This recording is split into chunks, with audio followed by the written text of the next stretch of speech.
Assalamualaikum warahmatullahi wabarakatuh.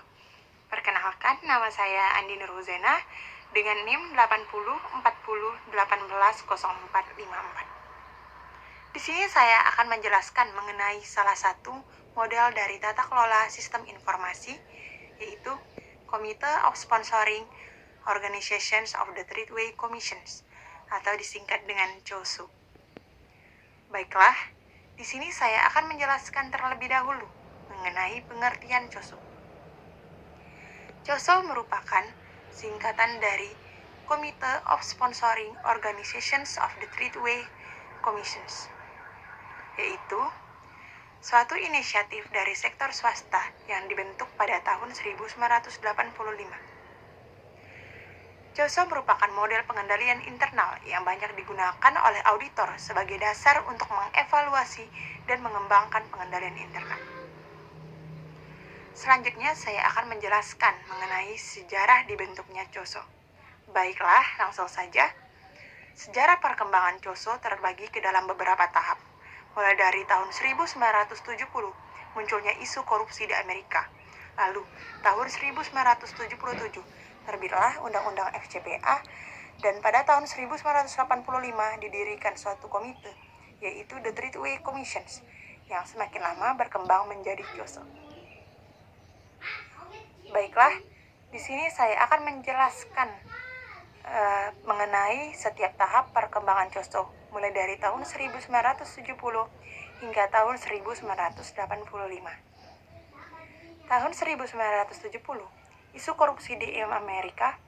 Pada tahun 1970-an, marak terjadi tindak korupsi di Amerika. Maraknya kecurangan, fraud, keuangan, dan praktik penyuapan perusahaan Amerika kepada pejabat atau pegawai asing. Selanjutnya, di tahun 1977, terbitnya Undang-Undang FCPA. Untuk menindaklanjuti hal tersebut, terkait adanya isu korupsi yang terjadi, sektor eksekutif legislatif, SEC, Securities, Exchange and Commission, dan US Congress menerbitkan Undang-Undang FCPA, Foreign Corrupt Practice Act, pada tahun 1977, dengan tujuan untuk melawan fraud dan korupsi yang sedang marak terjadi. Adapun tujuan undang-undang tersebut adalah untuk memastikan mengenai beberapa hal. Yang pertama, mengenai perilaku bisnis yang wajar. Kedua, akuntabilitas dan integritas di pemerintahan. Lalu yang ketiga, distribusi sumber daya ekonomi berbasis efisiensi dan kesetaraan. Dan yang terakhir, perusahaan atau warga negara Amerika Serikat yang melakukan penyuapan kepada pejabat atau pegawai asing dapat dikenakan sanksi berdasarkan FCPA tersebut.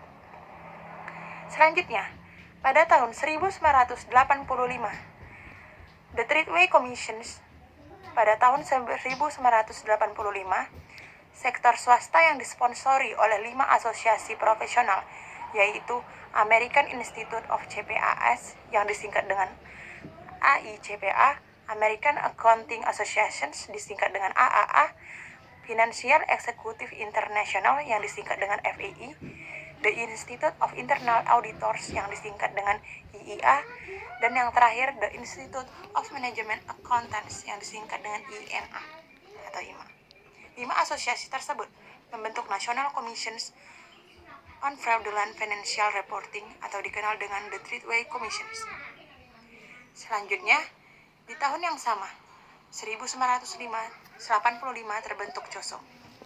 Kelima komisi tersebut mempelajari pelaporan informasi keuangan dari tahun 1985 dan menghasilkan laporan pertama dengan judul Report of the National Commissions of Fraudulent Financial Reporting. Dalam laporan tersebut, terdapat rekomendasi berupa perlunya pengembangan pedoman pengendalian intern yang terintegrasi. Sebagai tindak lanjut atas rekomendasi itu, dibentuklah Committee of Sponsoring Organizations of the Treatway Commissions yang dikenal dengan COSO. Baiklah, itulah kirasan sedikit mengenai sejarah dibentuknya COSO. Selanjutnya, di sini saya akan menjelaskan mengenai fokus utama dari COSO. Fokus utama COSO yang pertama yaitu adalah manajemen. Yang kedua, sudut pandang atas internal control. Sudut pandang atas internal control adalah kesatuan beberapa proses secara umum.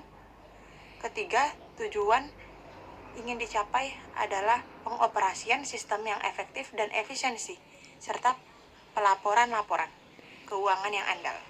Dan keempat, komponen yang dituju adalah pengendalian atas lingkungan manajemen risiko, pengawasan, serta pengendalian atas aktivitas informasi dan komunikasi.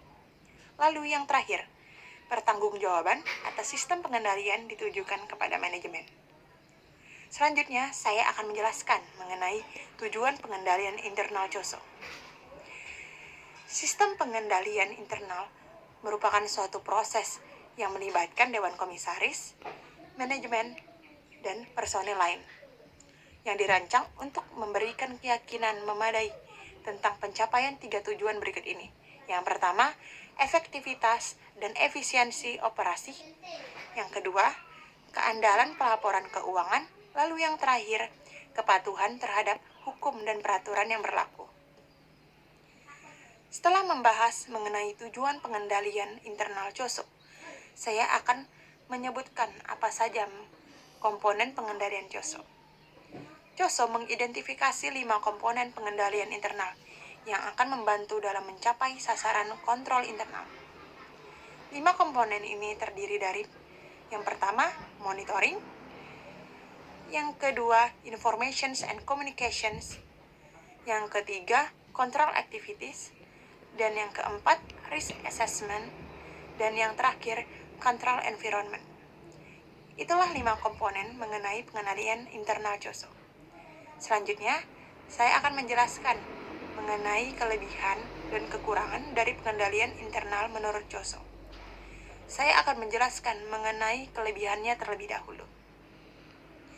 Beberapa kelebihan pengendalian menurut COSO, yang pertama yaitu pengendalian internal dapat membantu suatu entitas mencapai kinerja dan profitabilitas target dan mencegah hilangnya sumber daya. Selanjutnya, dapat membantu memastikan pelaporan keuangan yang dapat diandalkan. Dan yang terakhir, dapat membantu memastikan bahwa perusahaan sudah sesuai dengan peraturan perundang-undangan. Itulah kelebihan yang terdapat dari pengendalian internal COSO.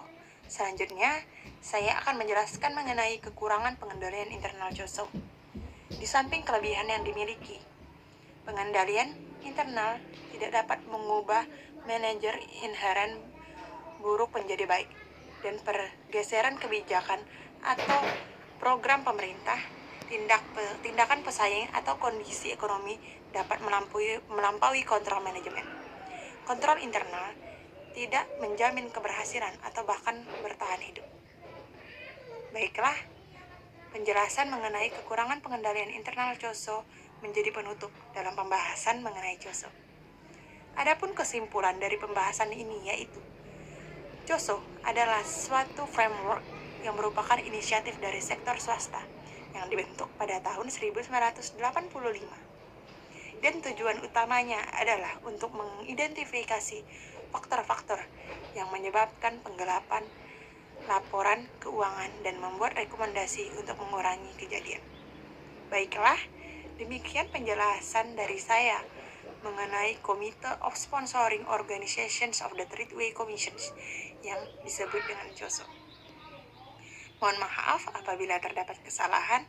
Semoga penjelasan ini dapat bermanfaat dan menambah ilmu dan wawasan yang dimiliki.